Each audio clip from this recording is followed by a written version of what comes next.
नमस्कार मित्रांनो, आमच्या चॅनलवर नवीन असाल तर चॅनलला नक्की सबस्क्राईब करा, म्हणजे तुम्हाला मालिकेचे नवनवीन एपिसोड सर्वात अगोदर पाहायला मिळतील. तर पारू या सिरियल मध्ये काय घडलंय ते आपण बघणार आहोत. तर इकडे प्रीतम घरी झोपलेला असतो आणि कारण की तो दारू पिऊन रात्री झोपलेला असतो म्हणून त्याला काही माहिती नसतो. तर प्रीतमला थोडासा जाग येतो. तेवढ्यात तिथे प्रिया येते आणि प्रियाला बघून त्याला वाटतो की तो स्वप्न बघत आहे. तर तो परत कंबल आपल्या स्वतःच्या अंगावर घेतो आणि मग तो परत उघडून बघतो तर काय प्रिया तिथेच आहे. प्रिया त्याच्याकडे हसून बघत असते आणि प्रेमाने त्याच्या डोक्यावर हात फिरवत असते. तर प्रीतमला वाटतं की आपलं सर्व स्वप्नच आहे, म्हणून प्रीतम सतत अवॉइड करत असतो आणि सतत हे स्वप्न आहे स्वप्न आहे करत असतो. तर मग प्रिया तिथून निघून जाते. मग प्रीतम विचार करतो की हे खरंच स्वप्न आहे का. मग प्रीतम स्वतःला चिमटा काढतो. तर प्रीतम बोलतो हे खरंच आहे, पण प्रिया कशी काय, मी पारूच्या घरी झोपलेलो होतो, मग मी इथे कसा काय आलो. प्रीतमला प्रश्न पडतो. तर प्रीतम बाहेर येतो. तर इकडे पारू किचन मध्ये स्वयंपाकाची तयारी करत असते आणि प्रीतम मग पारू पारू ओरडत येत असतो. तो पारू तिथे येते आणि तिथे प्रिया पण असते आणि पारू आणि प्रियाला बघून प्रीतम एकदम शॉक होतो. प्रीतम पारूला विचारतो मी इथे कसा काय आहे, आणि प्रिया माझ्या रूम मध्ये आली होती आणि प्रिया माझ्याशी इतके चांगले वागत आहे, ते कसं काय. प्रीतमला प्रश्न पडलेले असतात. मग पारू प्रीतमला समजावते आणि प्रिया पण प्रीतमला प्रेमाने बघते आणि त्याला सांगते की तुम्ही आता टेन्शन घेऊ नका, मी तुमच्यावर खरंच प्रेम करते, मी कुठे तुम्हाला सोडून जाणार नाही. प्रीतमला धीर देत असते. मग तिघे बोलत असतात. तर तेवढ्यात तिथे ती मोनिका येत असते. मोनिकाला हे तिघं हसताना बघून मोनिकाला राग येतो. मोनिका बोलते की प्रीतम, तू या घरात कसा काय, तू तर पारूच्या घरी होता ना, आणि अहिल्या मॅडमला हे माहिती आहे का. तर प्रीतम बोलतो की अहिल्या मॅडमला माहिती असो किंवा नसो, पण मी या घरात आहे आणि मला कसं आणलं हे मलाही नाही माहिती. आणि मग मोनिका बोलते तर अहिल्या मॅडमला इथं तुमचं माहिती पडलं तर कसं होईल. आणि प्रिया, तुझ्या रूम मध्ये प्रीतम कसा काय गेला. तर प्रिया बोलते की प्रीतम आणि माझी रूम आहे ते. तर पारू मदत बोलते की ती रूम प्रीतम आणि प्रिया मॅडमची आहे आणि ते कधीही त्या रूम मध्ये जाऊ शकतात, तुम्हाला त्याचा काय पडलेला आहे. तर मोनिका चिडत असते आणि बोलत असते की अहिल्या मॅडमला कळले तर तुमची काही खरी नाही.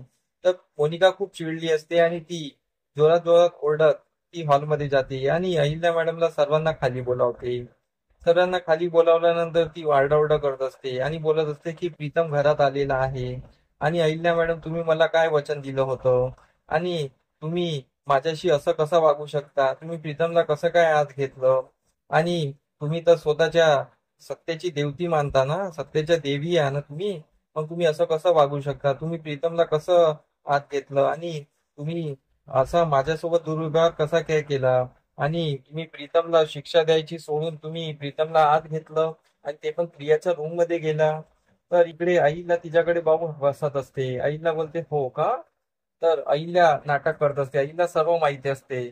मग अहिल्या बोलते हो, मी त्याला आत घेतलं आणि त्यांनी काल रात्री जो पराक्रम केला, तो दारू पिऊन आला. माझा मुलगा ने कधीची दारू सोडलेली होती, पण तो काल पिऊन आला आणि तो जो बोलला त्याच्यानंतर मी विचार केला. तर आई मोनिका विचार करत असते की असं काय घडलं, हा प्रीतम एवढा यांचा लाडका झालेला आहे आणि माझ्याबद्दल यांचा अविश्वास झालेला आहे. तर मोनिका परत विचारते. तर मग अहिल्या तिला सर्व सांगते. अहिल्या बोलते मोनिका, जेव्हा तू पहिल्यांदा माझ्या गाडीला समोर येऊन धडकली आणि उभी राहिली, तेव्हाच मी ओळखलं होतं की ही मुलगी काहीतरी खोटं बोलते आहे आणि ह्या मुलीचा काहीतरी हेतू आहे. आणि म्हणून मग मी प्लॅन केला की तुझ्या मनात काय आहे ते जाणून घ्यायचं, कारण की जर तुला मी आत घेतलं नसतं तर तू मीडियाकडे गेली असती आणि आमची बदनामी केली असती, म्हणून मी तुला आत घेतला आणि प्रियतमला बाहेर काढलं. आणि मग मी पारू आणि आदित्यला हाताशी घेऊन तुझी सर्व माहिती काढायला सांगितली, तुझी माहिती काढली. पण तू एवढी शातीर निघाली की तुझी माहिती मिळेना, तर आम्हाला एक क्लू मिळाला. तर मग मी पारू आणि आदित्यला सांगितलं होतं की मी जेव्हा सांगेल ते करायचं. तर मग मी आदित्यला सांगितलं की प्रीतम समोर डीएनए टेस्टचे रिपोर्टचं बोल, म्हणजे प्रीतम डीएनए टेस्टला राजी होईल. मग आदित्यने तसंच बोलला आणि प्रीतम डीएनए ला राजी झाला. म्हणून मग नंतर जेव्हा मी डीएनए टेस्टची जे माहिती त्यांना दिली होती आणि मग आदित्य आणि प्रीतमने येऊन डीएनए टेस्ट करायची हे सांगितलं सर्वांसमोर, तेव्हा तुझ्या तोंडून तुझं जे हॉस्पिटल होतं ते हॉस्पिटल तू सांगितलं, कारण की तुझा जो बॉयफ्रेंड होता त्या हॉस्पिटलमध्ये सेटिंग करणार हे आम्हाला माहित होतं आणि तिथेच आम्हाला क्लू मिळणार, म्हणून तू ज्या हॉस्पिटलमध्ये म्हटलं त्याच हॉस्पिटलमध्ये आम्ही डीएनए टेस्ट करायचं ठरवलं, म्हणजे तिथे आम्हाला त्या माणसाला भेटता येईल, म्हणून आम्ही त्याचप्रमाणे वागलो आणि त्याचप्रमाणे तू तसंच घडलं आणि तुझा बॉयफ्रेंड तिथे आला आणि आम्हाला सर्व क्लू सापडले आणि त्याचप्रमाणे तुझ्या बॉयफ्रेंडनी अफरातफरी करण्याचा प्रयत्न केला. पण माझं सर्वीकडे लक्ष होतं, तुला काही माहिती नव्हतं. मोनिका तिच्याकडे एकदम आश्चर्याने बघतच असते आणि तिला खूप शॉक बसलेला असतो. फारुख बोलते, मोनिका मॅडम, शॉक पासून घ्यायची काही गरज नाही आहे. अजून तुम्हाला पुष्कळ काही ऐकायचं आहे. पुढे तुम्ही ऐकतच जा की अहिल्या मॅडम काय सांगतात.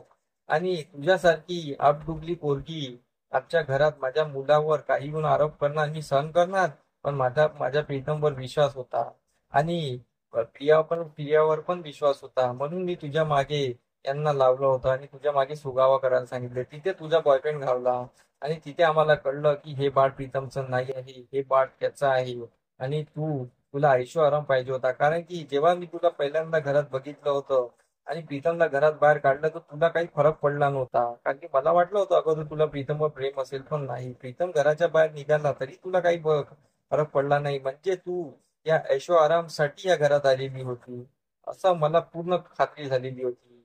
आणि पारूने जेव्हा प्रीतम बद्दल सांगितलं की प्रीतम सर असं करूच शकत नाही, तेव्हा तर मला 100% खात्री पटली होती. म्हणून हे मी सर्व तुझ्यापासून लपून सर्व गुपित कार्य केलेलं आहे, आता तुझ्या समोर सर्व उघडा केला आहे. आणि असंच सांगत ते आजचा एपिसोड संपतो. तर आता सामूहिक भागात हेच पाहणं रंजक ठरणार आहे की मोनिका समोर तिचा बॉयफ्रेंड सुद्धा येणार आहे आणि अहिल्या मोनिकाच्या जोरदार कानाखाली लावणार आहे आणि मोनिकाची हकालपट्टी करणार आहे. असाच एपिसोड आपल्याला सामोरील भागात पाहायला मिळणार आहे. आमचा एपिसोड कसा वाटला मला कमेंट करून नक्की सांगा. धन्यवाद मंडळी. तुम्हाला आमचा व्हिडिओ कसा वाटला हे आम्हाला कमेंटद्वारे नक्की कळवा, तेव्हा आम्ही तुमच्या प्रतिसादाला उत्तर नक्की देऊ. आणि आमचे व्हिडिओ बघत राहा. आमचा व्हिडिओ किती छान वाटतो हे आम्हाला कमेंटमध्ये नक्की सांगा. धन्यवाद.